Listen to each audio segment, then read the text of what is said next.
Good morning. I'm going to read another chapter of the BFG. This one is Journey to London. And this is where Sophie and the BFG start putting the plan in operation. The great yellow wasteland lay dim and milky in the moonlight as the big friendly giant went galloping across it. Sophie, still wearing only her nightie, was reclining comfortably in the crevice of the BFG's right ear.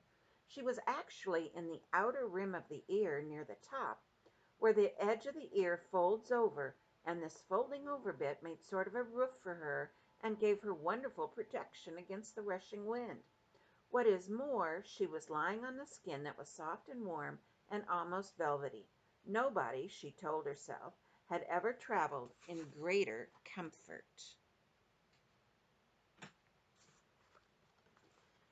Sophie peeped over the rim of the ear and watched the desolate landscape of the giant country go whizzing by. They were certainly moving fast. The BFG went bouncing off the ground as though there were rockets in his toes, and each stride he took lifted him about 100 feet into the air.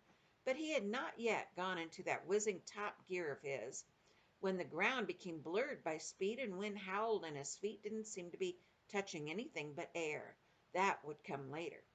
Sophie had not slept for a long time, and she was very tired. She was also warm and comfortable. She dozed off. She didn't know how long she slept, but when she woke up again and looked over the edge of the ear, the landscape had completely changed. Uh, there were they were in a dark green country now, with mountains and forest. It was still dark, but the moon was shining as brightly as ever. Suddenly, and without slowing his pace, the BFG turned his head sharply to the left. For the first time during this entire journey, he spoke a few words.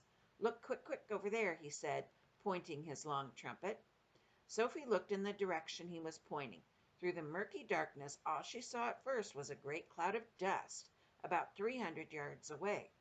"Those is the other giants all galloping back home after their guzzle," said the BFG. Then Sophie saw them.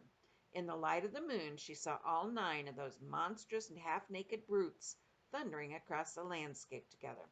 They were galloping in a pack, their necks craned forward, their arms bent at the elbows, and worst of all, their stomachs were bulging. The strides they took were incredible. Their speed was unbelievable.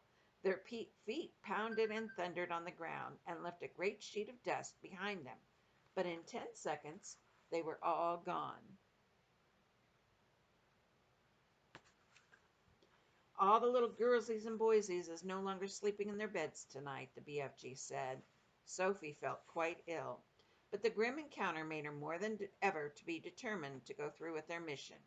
It must have been about an hour or so later that the BFG began to slow his pace. "We is in England now," he said suddenly. Dark though it was, Sophie could see that they were in a country of green fields and hedges in between the fields. There were hills and trees all over them, and occasionally there were roads with lights of cars moving along them. And each time they came to a road, the BFG was over it and away, and no motorist could possibly have seen anything except a quick black shadow flashing overhead.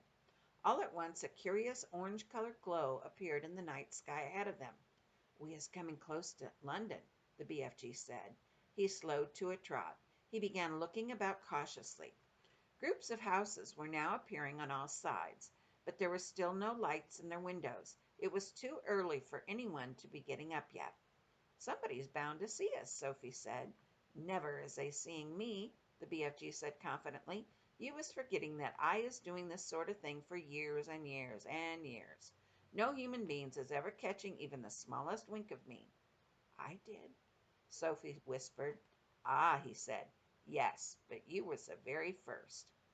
During the next half hour things moved so swiftly and silently that Sophie, crouching in the giant's ear, was unable to exactly understand what was going on. They were in the streets. There were houses everywhere. Sometimes there were shops.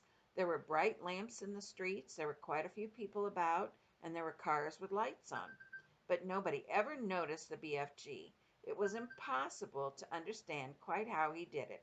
There was kind of a magic in the movements. He seemed to melt into the shadows. He would glide, and that's the only word to describe his way of moving.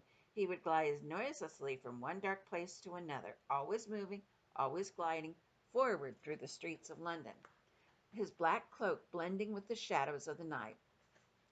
It is quite possible that one or two late-night wanderers might have thought they saw a tall black shadow swiftly going down a murky side street, but even if they had, they would never have believed their own eyes. They would have dismissed it as an illusion and blamed themselves for seeing things that weren't there. Sophie and the BFG came at last to a large place full of trees. There was a road running through it and a lake. There were no people in this place, and the BFG stopped for the first time since they had set out from this cave many hours before. "What's the matter?" Sophie asked, um, in a whisper. "I is in a bit of a puddle," said the BFG. "You're doing marvelously," Sophie whispered. "No, I isn't," he said. "I is now completely boggled. I is lost." "But why?" "Because we is meant to be in the middle of London, and suddenly we is in green pastures." "Don't be silly," Sophie whispered. "This is the middle of London. It's called Hyde Park. I know exactly where we are." He was joking. "I'm not. I swear I'm not. We're almost there." "You mean we is nearly at the Queen's Palace?" asked the BFG. "It's just across the road," Sophie whispered.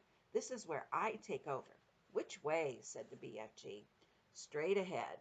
The BFG trotted forward through the deserted park. "Now stop." The BFG stopped. "You see that huge roundabout ahead of us?" "I see it. That is Hyde Park Corner." Even now, it was still an hour before dawn. There was quite a lot of traffic around Hyde Park. Then Sophie whispered, "In the middle of that roundabout there is an enormous stone arch with a statue of a horse and a rider. Can you see that?" The BFG peered through the trees. "I is seeing it," he said. "Do you think if you took a very fast run, you could jump clear over Hyde Park Corner, over the arch and the horse and the rider, and land on the pavement on the other side?" "Easy," said the BFG. "You're sure? You're absolutely sure?" "I promise," said the BFG. "Whatever you do, you mustn't land in the middle of Hyde Park Corner." "Oh, don't be fussed," said the BFG. "To me, it is a snitchy little jump. There's not a thing-a-ling-ling to it." "Then go," Sophie whispered, and the BFG broke into a full gallop, and he jumped. He went scorching across the park, and just before he reached the railings that divided the street, he took off. It was a gigantic leap. He flew high over Hyde Park Corner and landed as softly as a cat on the pavement on the other side. "Well done," Sophie whispered. "Now quick, over that wall." Directly in front of them, bordering the pavement, there was a brick wall with fearsome-looking spikes all along the top of it. A swift crouch, a little leap, and the BFG was over it. "We're there," Sophie said, whispered excitedly. "We're in the Queen's back garden."